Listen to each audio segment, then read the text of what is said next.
Bismillahirrahmanirrahim. Assalamualaikum warahmatullahi wabarakatuh.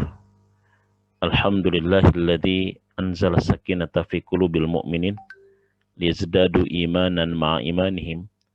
Asyhadu an la ilaha illallah wahdahu la syarikalah. Wa asyhadu anna Muhammadan abduhu wa rasuluh la nabiyya ba'dah. Rabbi shrah li sadri wa yassir li amri wa hlul 'uqdatam min lisani yafqahu qawli. Qala Allah Ta'ala fi ayatil karim. A'udzu billahi minasyaitonir rajim. Qul inna salati wa nusuki wa mahyaya wa mamati lillahi rabbil alamin. Al-ayah sadaqallahul azim. Hadirin pemirsa, saudaraku peserta kajian spiritual Capital Management Telkom Bogor yang mudah-mudahan senantiasa dirahmati oleh Allah Subhanahu wa taala. Alhamdulillah wa syukurillah. Puji syukur kepada Allah Subhanahu wa taala yang masih terus mencurahkan nikmat, inayah dan hidayah kepada kita semua sehingga kita masih diberikan kenikmatan, kesehatan dan juga kesempatan untuk terus melakukan aktivitas keseharian kita. Mudah-mudahan aktivitas kita semuanya bernilai ibadah di hadapan Allah Subhanahu wa taala. Amin ya rabbal alamin. Kajian spiritual Capital Management kita pada kali ini kita akan berbicara tentang menjadi pribadi muslim yang tangguh. Menjadi pribadi muslim yang kuat, yang hebat. Pribadi muslim itu memang harus kuat, memang harus tangguh. Rasulullah SAW pernah bersabda dalam satu hadis yang diriwayatkan oleh Imam Muslim. Al-mu'minu qawiyyun khairun wa ahabbu ilallahi minal mu'mini do'if. Seorang mukmin yang kuat itu jauh lebih baik ya dan jauh lebih disukai oleh Allah Subhanahu wa taala dibandingkan dengan seorang mukmin yang lemah. Ya, al-mu'minu qawiyyun khairun wa ahabbu ilallah minal mu'mini do'if. Mukmin yang kuat, yang tangguh lebih baik dan lebih disukai Allah daripada mukmin yang lemah. Kata-kata qawi di sini diungkapkan dalam bentuk nakiroh, dalam bentuk umum. Ya. Sama dengan do'if juga dalam bentuk umum. Artinya mencakup segala hal. Ya, seorang mukmin itu harus kuat akidahnya, harus kuat ibadahnya, kuat akhlaknya, kuat fisiknya, kuat ekonominya, dan yang lain-lainnya. Karena tanpa kekuatan itu, kita tidak akan bisa melakukan apapun.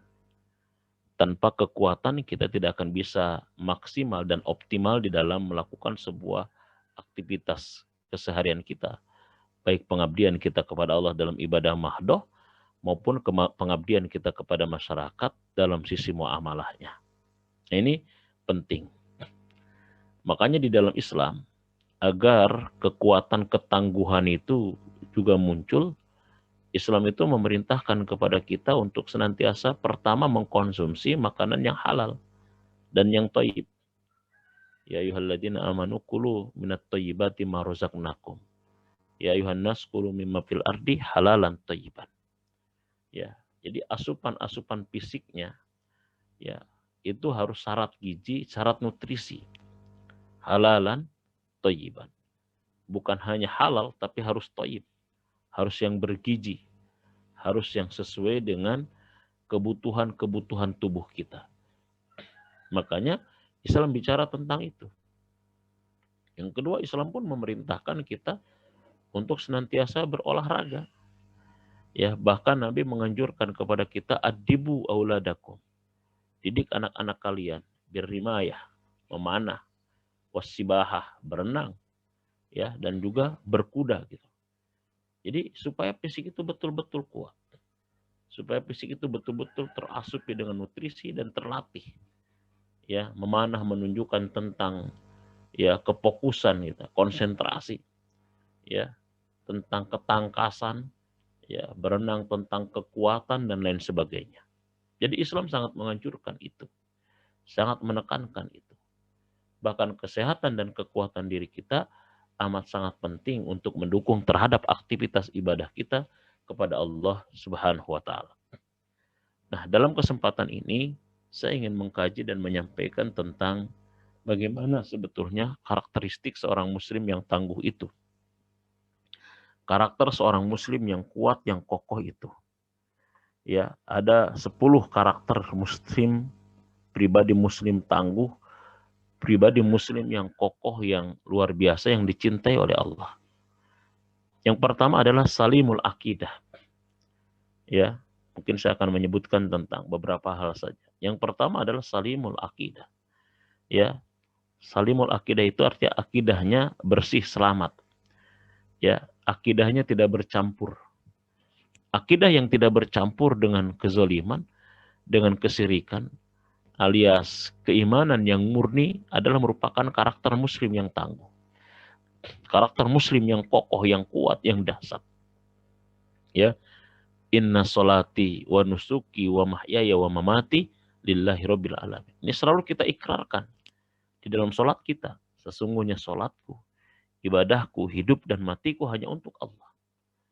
Nah, ibadah yang kuat ini, iman akidah yang kuat, akidah yang bersih, ini bahkan bisa melahirkan keamanan dalam hidup kita. Jadi, sejauh mana kita rasa aman di dalam menghadapi kehidupan, di dalam menjalani kehidupan, sangat berpengaruh dan sangat terkait sekali dengan sejauh mana kemurnian akidah kita. Kemurnian tentang iman kita kepada Allah. Ini muslim yang tangguh. Alladzina amanu walam yalbisu imanahum bizulmin ulaika lahumul amn. Orang-orang yang beriman yang tidak mencampuri imannya dengan kesyirikan, dengan kezaliman, maka itulah orang yang akan merasakan aman, wa ulaika humul muhtadun, dan itulah orang-orang yang akan mendapatkan petunjuk bimbingan dari Allah Subhanahu wa taala. Jadi rasa iman, rasa aman, rasa tentram, rasa tenang hidup ini sangat erat kaitannya dengan semurni apa, ya, sebaik apa keimanan kita kepada Allah Subhanahu wa taala. Ini poin yang pertama. Ya, yang terkait dengan karakter pribadi muslim yang tangguh, yang kokoh adalah akidah salimah, akidahnya lurus, akidahnya baik, ya, akidahnya murni, tidak bercampur dengan hal apapun. Yang kedua, karakter muslim yang tangguh itu adalah sahihul ibadah. Ibadahnya benar. Ibadahnya sangat luar biasa. Ibadahnya benar. Ibadahnya lurus, ya. Sesuai dengan apa yang diajarkan oleh Rasulullah Shallallahu alaihi wasallam. Ya. Kita diperintahkan untuk seperti itu.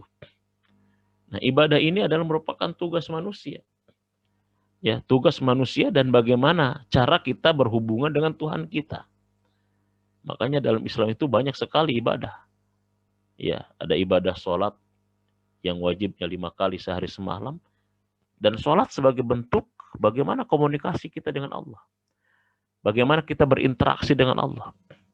Ya, ini adalah merupakan ibadah yang paling asasi dalam Islam. Dan ibadah dalam Islam itu punya tujuan yang sangat tinggi dan mulia. Ya, kalau misalkan ada pertanyaan, kenapa kita harus beribadah kepada Allah Subhanahu wa taala? Kenapa kita harus mengabdi? Ya, banyak manfaatnya. Pertama adalah ibadah tujuan daripada penciptaan kita. Ibadah adalah tujuan kita diciptakan. Untuk apa kita diciptakan? Maka Al-Quran menjawab untuk ibadah.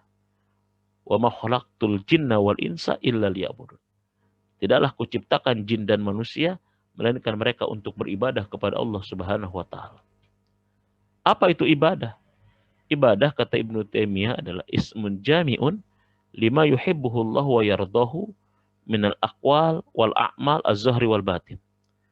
Ibadah adalah merupakan sebuah nama yang mencakup seluruh aktivitas manusia.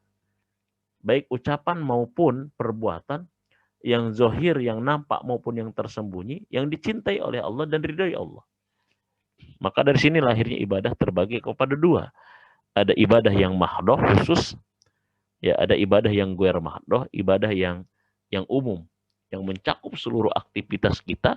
Kalau dia dicintai Allah, kalau dia diridhai Allah, ya, artinya tidak bertentangan dengan syariat, insya Allah itu bisa bernilai ibadah. Makanya bekerja itu ibadah, karena dia ibadah harus benar, harus yang halal. Ya, begitupun dengan aktivitas kita yang lain. Dia ibadah dalam bentuk yang umum, sedangkan sholat adalah ibadah dalam bentuk yang khusus.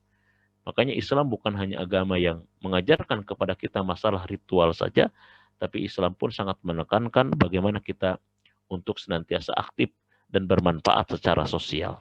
Ya, baik bagi diri kita, bagi korporasi ataupun instansi atau lembaga atau perusahaan yang kita di mana berada, maupun bagi masyarakat secara luas. Ini agama kita, ya. Jadi sahihul ibadah, ibadah yang benar. Makanya ibadah yang benar itu adalah ibadah yang pertama adalah berdasarkan ilmu, yang kedua adalah ikhlas atau pertama ikhlas, yang kedua adalah berdasarkan ilmu, dan yang ketiga adalah sesuai dengan tuntunan Rasulullah SAW. Ya, sampai Nabi mengatakan, "Sallu kama ra'aitumuni usolli." Ya, dalam ibadah mahdoh seperti sholat, sholatlah kalian sebagaimana kalian melihat aku sholat. Jadi ibadah itu penting. Jadi satu, dia merupakan tujuan diciptakannya manusia. Ya, yang kedua, bahkan ibadah itu adalah merupakan pembeda mana manusia, mana bukan manusia. Bahkan yang ketiga, ibadah itu adalah kebutuhan fitrah manusia. Ya, kebutuhan fitrah manusia.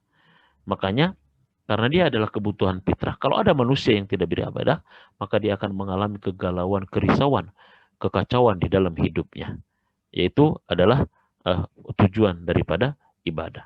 Nah, ini karakter yang kedua tentang muslim yang tangguh adalah muslim yang sahihul ibadah, ibadahnya baik, ibadahnya benar. Yang selanjutnya adalah muslim yang tangguh itu karakternya adalah matinul khuluq. Ya, matinul khuluq. Akhlaknya baik, akhlaknya kokoh, ya, akhlaknya karimah, ya, akhlaknya menyenangkan, akhlaknya indah dan menenangkan serta menenteramkan bagi yang lain. Matinul khuluq. Jadi akhlaknya luar biasa, akhlaknya dahsyat. Ya, pernah suatu saat Aisyah itu ya ditanya oleh sahabat ingin tahu tentang bagaimana akhlaknya Rasulullah Sallallahu Alaihi Wasallam. Kemudian Aisyah menjawab dengan firman Allah, "Kana khuluquhul Qur'an." Akhlaknya Rasulullah adalah Al-Qur'an. Ya, akhlaknya Rasulullah adalah Al-Qur'an. Ya. Jadi Rasulullah itu adalah the living Quran. Rasulullah itu adalah merupakan Quran yang berjalan, Quran yang hidup, Masya Allah, luar biasa. Nah, itu yang ketiga. Jadi akhlak ini penting. Bahkan Rasulullah SAW mengatakan bahwa indikator orang Islam yang baik itu, indikator kesempurnaan keimanan dan keislaman seseorang adalah husnul khuluq, akhlak yang baik. Ya, jadi akmalul mu'minina imanan ahsanuhum khuluqan. Ya, orang mukmin yang baik imannya, yang sempurna imannya adalah orang mukmin yang paling baik akhlaknya. Bahkan di dalam hadis yang lain dikatakan ya bahwa tidak ada dalam diri manusia itu sesuatu yang lebih berharga dan lebih berat terhadap timbangan itu ya melainkan akhlakul karimah. Jadi laisa syai'un asmanu aw asqalu fil mizan min husnil khuluq. Tidak ada sesuatu yang bisa memberatkan timbangan kita nanti, ya timbangan amal kita di akhirat nanti selain daripada akhlak yang baik. Ini akhlak yang baik, akhlak yang kokoh. Makanya Nabi Shallallahu Alaihi Wasallam ya diutus ke muka bumi ini adalah untuk menyempurnakan akhlak manusia. Ya innama bu'istu liutammima makarimal akhlak. Nah, hadirin pemirsa di mana saja berada. Nah, terus yang keempat bahwa karakter muslim yang tangguh itu adalah dia qawiyul jismi, ya. Jadi fisiknya kuat, fisiknya sehat.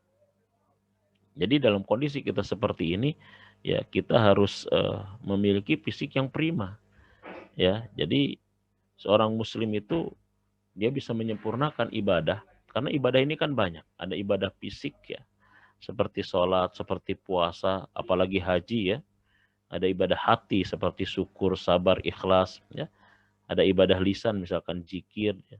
Ada ibadah harta misalkan dengan sedekah, zakat, ya, wakaf, infak dan seterusnya. Nah, tapi ada ibadah-ibadah yang rata-rata ada fisik. Ya, kita nggak bisa sholat malam kalau sakit. Kita nggak bisa sholat berjamaah kalau misalkan sakit. Kita juga nggak bisa kadang-kadang ya menyempurnakan ibadah lainnya, apalagi haji kalau kita ya fisiknya tidak kuat, tidak sehat. Qawiyul jismi. Makanya saya di awal mengatakan tadi begitu. Kenapa Islam sampai satu mengatur betul? Nggak ada satu agama yang mengatur terkait makanan begitu detail selain daripada agama Islam. Detail sekali Islam itu ketika mengatur masalah makanan. Satu, dari jenis makanannya. Dia bukan hanya thayyib tapi halal. Yang kedua, tentang cara makannya. Ya, sampai Nabi mengatakan dalam tubuh kita itu dibagi tiga.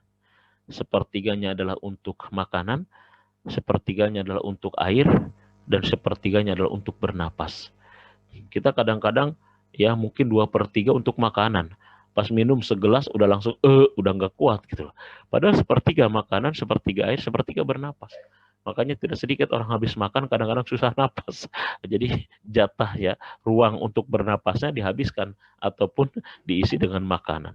Ya, ya kita sih makannya dikit tapi sering dikit-dikit makan gitu lah. Jadi bedanya kita dengan Nabi kadang-kadang cuma beda dikit ya. Kalau Nabi makannya dikit, kalau kita dikit-dikit makan. Jadi qawiyul jismi ya, dia fisiknya kuat. Rasulullah SAW itu pernah ada yang menantang ya eh, orang kafir ya untuk bergulat sampai dia mengatakan ya Muhammad, saya akan tunduk mungkin ikut dengan agamamu kalau kau bisa menjatuhkan saya. Ya, saya lupa ada namanya orang kafir kalau nggak salah Al-Ansi gitu. Ya, dia adalah merupakan pegulat unggul, pegulat ulung gitu, yang luar biasa dari kalangan Nasrani. Ya, sampai dalam satu riwayat dia kalau sudah pasang kuda-kuda itu berdiri di atas kulit kambing gitu ya. Kemudian kulit kambingnya itu ditarik oleh 10 orang gitu ya. Dia tidak akan jatuh melainkan kulit kambingnya paling robek. Ya, itu saking apanya? Saking kuatnya. Kita berdiri di atas sejadah, di atas kain, ditarik sama satu orang aja ngejengkang kita gitu. Ya, di atas kulit kambing ditarik 10 orang, ya, gak jatuh, bahkan kulit kambingnya yang robek. Ini kan kuat sekali. Ya, pernah dia menantang kepada Rasulullah SAW. Ya, kemudian Umar bin Khattab berdiri. Ya, biarkan aku yang menghadapi ya Rasulullah. Kata Rasul, dia menantang aku.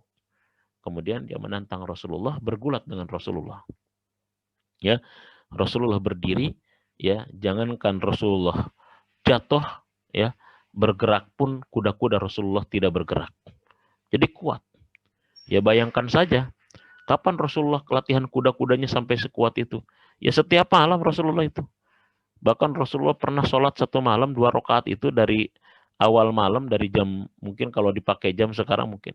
Dari jam 1-an Rasulullah sholat 2 rakaat sampai subuh gitu. Ya, karena enggak kokoh, gimana enggak berdirinya, enggak hebat.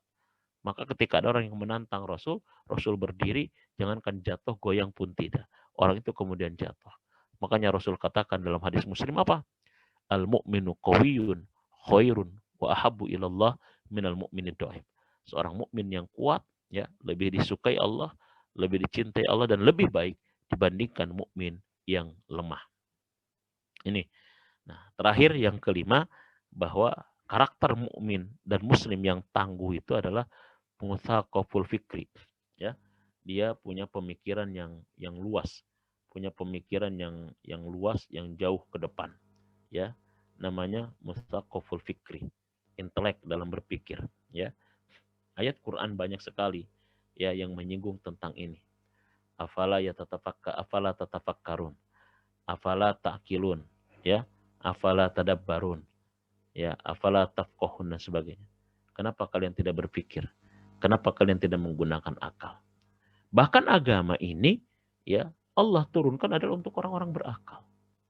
Ya, memang kita harus tunduk kepada Allah. Ya, tetapi bukan berarti ketundukan itu kita mengabaikan akal. Memang kalau sudah ada Quran, kita harus tunduk. Tundukkan akal kita kepada Quran. Tetapi memahami Quran, memahami hadis, perlu menggunakan akal. Jadi dia jauh berpikir ke depan.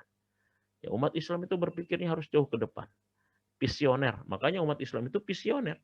Dia bukan hanya berpikir di sini dan kekinian terkait dengan dunia, tapi dia berpikir jauh ke depan di sana, yaitu berpikir tentang akhirat. Akhirat ini kan jauh ke depan. Musaqaful fikri. Makanya mencari ilmu dalam Islam itu wajib. Thalabul ilmi faridoh. Ya, faridoh. Makanya teman-teman semuanya, ya, walaupun kita masa pandemi seperti ini, ya ada 3 hal yang tidak boleh pensiun. Ada 3 hal yang tidak boleh berhenti kita, walaupun di masa seperti apapun. 1 adalah menggali ilmu, menambah ilmu. 2 adalah menambah dan meningkatkan iman. Yang ketiga adalah menambah dan meningkatkan amal soleh kita. Ya, ibadah dan amal soleh kita. Jadi menambah ilmu, meningkatkan iman, membuat amal soleh dalam situasi dan kondisi apapun, tidak boleh kita untuk senantiasa padam atau pensiun atau berhenti dalam situasi apapun. Nah, ini ya termasuk karakter dari pribadi muslim yang tangguh, yang kuat, yang kokoh. 1, salimul akidah, akidahnya lurus, akidahnya mantap, akidahnya murni. Yang kedua, sahihul ibadah, ibadahnya benar, ya. Yang ketiga, matinul khuluq, akhlaknya baik, akhlaknya karimah, sehingga dia bermanfaat bagi orang banyak. Ya, yang keempat adalah qawiyul jismi, badannya, fisiknya sehat, kuat, ya. Dan yang kelima adalah muthaqaful fikri, pola pikirnya intelek, jauh ke depan, luas, cerdas. Ya, karena agama diperuntukkan bagi orang-orang yang berakal. Kalau gila, dia tidak ada tuntutan untuk menjalankan syariat agama. Demikian yang bisa disampaikan, mudah-mudahan ada manfaatnya bagi kita semua. Yang benar dari Allah, yang salah semata-mata kebodohan sendiri. Billahi taufiq wal hidayah. Assalamualaikum warahmatullahi wabarakatuh.